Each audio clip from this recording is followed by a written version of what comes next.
Hello everyone, you're watching EngLanGo and this is your instructor Hamid Talash with you all. Welcome once again to the class. The topic that we are going to discuss today is about time contrast.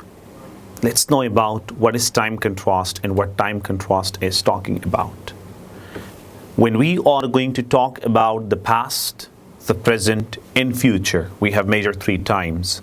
We are using time contrast. And when we are describing that how were things in the past, how are things today, and how are things going to be in the future, we are using time contrast for it.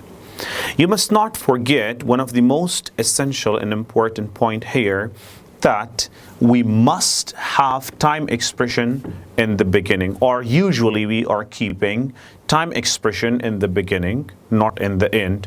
For example, when we are talking about past, so we are saying in the past people used to walk. Today people don't walk so much. In the future people will use self-driven cars. Now see, they are the time expression today, in the past, in the future, that I kept them in the start. You must not forget that we need to bring comma before the time expression. Like for example, in the past, comma, people used to walk a lot. So in the past, comma, people used to walk a lot. In the future, people will use self-driven cars. So in the future, comma, people will use self-driven cars. This is most essential and important to know about it, that after the time expression, we have to bring comma and then the rest of the statement. Besides that, in time contrast, when we are talking about it, so we are using simple past to describe past. When we are discussing or describing present, we use simple present. And for the future, we use simple future.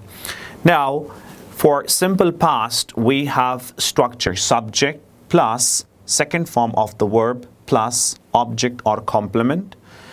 And for the present, we have structure subject plus base form of the verb plus s or es with he, she, it. I mean singular subject. Then we have to use s or es or ies plus object or complement. And in the future, subject plus will plus main verb or bare infinitive plus object. You must not forget these structures. First, structure is important. Second, time expression is important, which should be in the beginning of the sentence. Now, when you are bringing time expression, you have to usually bring it. We usually bring it in the beginning of the sentence, and then we keep rest of the sentence after the time expression. Usually, sometimes we keep time expression in the end too. But time expression for the past, when we are describing time contrast, time expression for the past is in the past, in last 5 years, in 1990s or in 1960s, and last year. They are, different time expression. Last week, they're different time. But usually when we are talking about time contrast, so we are usually using long period in the past and different change in the present. And when we are talking in the present, so we are having different time expressions for it. For example, these days, nowadays, today's. We are having these days, nowadays, today's, and we can also say in these days. Now, they are different in today's. They are different in time expression that we are using it for the present. For the past, we are having time expression in coming 5 years, in 10 years, after 7 years, by 2050. They are different time expressions that we are using in the future. Now, when we talk about time contrast, as I earlier mentioned it, we are using for describing past, simple past, for present, simple present, for future, simple future.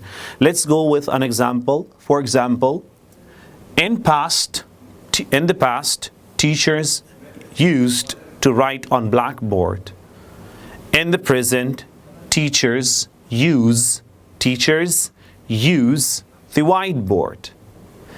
And in the future, teachers will have touch screen to teach students, or digital multimedias or digital boards to teach the students. That's how we are describing past, present, and future. In the past, students were very dull. Today, students are very intelligent and smart. And in the future, students are going to be very intelligent and creative. In the past, many people didn't get education. Today, people get education.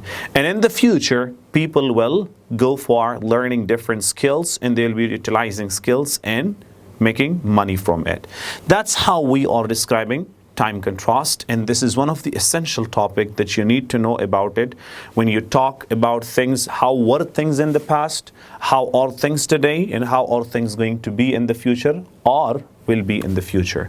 Thank you so much for watching it. If there is any query or question, you're most welcome to ask me, and I would love to answer your questions. Thank you so much.